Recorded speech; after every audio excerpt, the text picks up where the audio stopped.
సమాజానికి రెండు లేవు, ఉన్నా మనం వాడుకోం. ఎందుకంటే ఈరోజు ఏ ప్రభుత్వాలు కావాల్సినా కూడా మన చీఫ్ సెక్రటరీలే, మన సెక్రటరీలే, డిపార్ట్మెంట్ అందరూ కూడా మన హెడ్సే 90%. ఏ రాష్ట్రం తీసుకో, ఒక ఇంక్లూడింగ్ మన రాష్ట్రంతో పాటు ఇప్పుడు రామకృష్ణరావు గారు సిఎస్, అదేవిధంగా ఫైనాన్స్ సెక్రటరీ కానీ, ఫైనాన్స్ డిపార్ట్మెంట్ కానీ, ఎడ్యుకేషన్ డిపార్ట్మెంట్ల ముఖ్యులు కానీ చాలామంది మన రాష్ట్రంలో మన సమాజానికి సంబంధించిన వ్యక్తులే. ఐఏఎస్ కానీ, ఐపీఎస్ కానీ, ఐపీఎస్ కూడా ఇప్పుడు శివధరెడ్డి వచ్చిన మొడా జితేందర్ కానీ, అనురాగ్ శర్మ కానీ, వీళ్ళందరూ కూడా మన సమాజం చెందిన వ్యక్తులే. ఈవెన్ ఐఆర్ఎస్లో కూడా. అంటే ఏ ప్రభుత్వానికైనా అంటే సేవ చేయాలంటే మనల్నే పెట్టుకుంటారు. ఎందుకంటే ఇప్పుడు మంచోడ్రా, కరప్షన్ కాదు, ఖచ్చితంగా పనిచేస్తున్న ఒక ఆలోచన వాళ్ళకు. మనం కూడా దాని తగ్గట్టు 5, 6, 7 గంటలకు పనిచేస్తాం. ఇంట్లో జ్వరం ఉన్నా సరే మనం 7, 8 దాకా ఉండి ఆ ఫైల్స్ క్లియర్ చేసే పోతాం. కానీ మనం ఇక్కడ కంపేర్ చేసుకోవాలి, మన డిపార్ట్మెంటు వేరే డిపార్ట్మెంట్లో పనిచేసే వాళ్ళు ఎంతవరకు పనిచేస్తున్నారు, మరి మనం ఏ విధంగా పనిచేస్తున్నాం. అంటే మనకు బ్రాహ్మణులో జీన్సే ఉన్నాయి, కష్టపడతాము, సేవ ఉండాలి, సర్వే జన సుఖినో భవంతి, ఇవన్నీ ఆలోచన ఉన్నది, తప్పు లేదు. కానీ మన కొరకు మనం ఏం చేసుకుంటాం అన్నది కూడా ఒకటి ప్రశ్న. ఇందాక చెప్పారు చాలామంది, ఇవాళ రేపు ఏంటంటే మనం దైనందిక కార్యక్రమాలు ఓకే, సంవత్సరానికి ఒకసారి కార్తీక వనమాస పెట్టడము, పూజలు చేయటము తప్పు లేదు, వచ్చిన అతిథులకు శాలువ కప్పడము, వంకాయ కూర, బూరెలు, భక్ష్యాలు, పులిహోర, అన్నం పెట్టడము, మాకు శాలువ కప్పడం, చప్పట్లు కొట్టడం, పోవటం. మళ్ళీ వచ్చే కార్తీక మాసం వరకు మనం ఏం చేస్తున్నాం అసోసియేషన్ నుంచి, అటు రాజకీయంగా కానీ ఆర్థికంగా కానీ అది రివ్యూ లేదు. రాష్ట్రంలో 550, మన హైదరాబాద్ 550 సంఘాలు ఉన్నాయి, కేవలం బ్రాహ్మణ సంఘాలే. బ్రాహ్మణ సంఘాలు ఏదో కార్యక్రమం చేస్తున్నారు, ఒకరు ఉపన్యాసాలు చేస్తున్నారు, ఒకరు గాయత్రి మంత్రం చెప్తున్నారు, ఇంకొకరు వేదగోష్ఠి చేస్తున్నారు, ఇంకొకరు వేద పండితులకు ఏదో సంథింగ్ కార్యక్రమాలు నడుస్తున్నాయి. కానీ ఒక కార్యక్రమానికి ఒకరిని విలువరు. అంటే మాది ఎగ్జామ్షన్ అనుకోండి, వనస్థలిపురంలో సంఘం ఉంటుంది, బడంగపేట వాళ్ళకు విలువరు, బడంగపేటలో ఉంటుంది, ఉప్పల వాళ్ళకు విలువరు.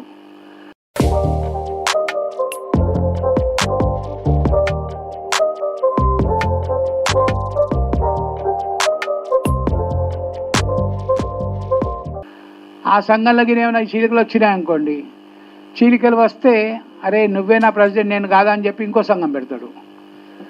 ఇక్కడ చివరికి రాష్ట్రంలో సరిపోకపోతే ఇప్పుడు అంతర్జాతీయ స్థాయికి ఎదిగింది మన బ్రాహ్మణ సంఘం. అంతర్జాతీయ స్థాయికి ప్రపంచ స్థాయి బ్రాహ్మణ సంఘం కూడా వచ్చింది హైదరాబాద్లో. నేను అడిగాను, మన ప్రపంచ స్థాయి సంఘం అంటే అప్పుడు ఎవరెవరా బాబు అంటే, అమెరికా వాళ్ళు ఉన్నారా, రష్యా వాళ్ళు అని అడిగాను. బ్రాహ్మణులు అక్కడెక్కడ ఉన్నారంటే, లేదు సార్ ఢిల్లీ ఒకరిని పెట్టుకున్నాము, మిజోరాం ఒక పెట్టుకున్నాం, నేను ఒక ప్రెసిడెంట్. అక్కడ అది ఇంటర్నేషనల్ ఆర్గనైజేషన్, ఇంకోటి ప్రపంచ స్థాయి. అంటే ఒక పోస్ట్ కొరకు మనం ప్రపంచ స్థాయి నాయకులను కూడా తయారైనాం, పేపర్ మీద, లెటర్ ప్యాడ్ మీద. కాకపోతే ఒకళ్ళ సమావేశానికి ఒకళ్ళు రాము, ఒకళ్ళ మీటింగ్కి ఒకళ్ళు రాము, ఒకళ్ళ కార్యక్రమం పెట్టారు. ఇది ఎందుకోసం పెట్టారు? మనకు కులాన్ని జాగ్రత్త చేయాలి, మన మతాన్ని జాగ్రత్త చేయాలి. మరి ఐక్యంగా ఉన్న ఒక ఆలోచన, మంచి ఆలోచనే కదా. దీంట్లో బ్రాహ్మణ్ అఫిషియల్స్ ప్రొఫెషనల్స్ పోయేదేం లేదు, ఖర్చు తప్ప. కాకపోతే ఒక ఆలోచనతో పెట్టినప్పుడు ఇతర సంఘాల నేతలు దాంట్లో మీడియాలో మొత్తం ఇచ్చిండ్రు, వాట్సాప్లో కానీ అట్లా కానీ అందరు ఆహ్వానితులను ఇచ్చిండ్రు. అందరు ఆహ్వాని వాళ్ళకు కూడా తెలుసు, అందుకే చిన్న హాల్లో పెట్టుకున్నారు. ఎవరు వస్తారో తెలుసు, ఎవరు రాని తెలుసు. అంటే అట్లా పరిస్థితి అయింది. ఇప్పుడు కార్తీక వన సమారాలు నేను పోయినాం, ఒక 3 పోయినాం, ఇంకా 3 పోవాలి. సేమ్ ఆ చుట్టుపక్కల ఉన్న వాళ్ళు వచ్చుడు, వేదిక మీద వెళ్తుడు.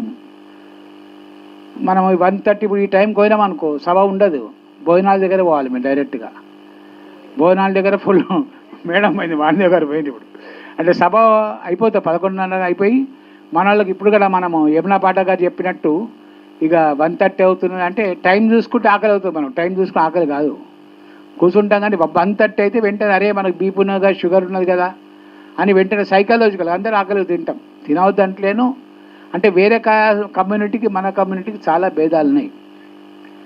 మనకు పరశురాముడి అవతారం మనకు ప్రీతి, దాంట్లో మన వాళ్ళకు కూడా ఏమొచ్చింది, పెద్దలందరూ కూడా పరశురాముడి కోపం, ఆవేశం వచ్చింది. ఊపర్ శర్వాని అందరు పరిశాన్నట్టు ఆవేశం మాత్రం ఉంటుంది. తర్వాత 90% ఇగో ఉంటుంది. ఎందుకుంటో తెలియదు. వాడేం గొప్ప. ఇప్పుడు సుశీల్ కుమార్ గారు ఆ కార్యక్రమం చేస్తున్నాడు.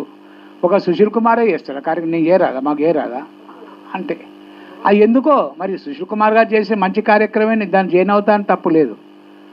అంటే ఒకరు ఒక ఆర్గనైజేషన్ పెడితే ఆర్గనైజేషన్లో ఎంకరేజ్ చేసే బదులు మనమే డిస్ప్యూట్ చేస్తున్నాం.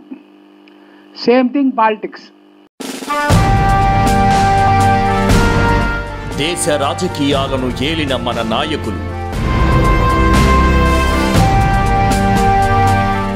సంస్కరణలు చేపట్టిన మహానుభావులు,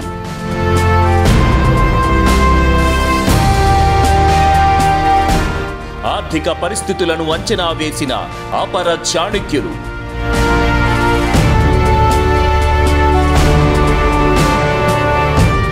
ఆ స్ఫూర్తి, ఆ ప్రేరణ ఈ తరానికి ఆదర్శం.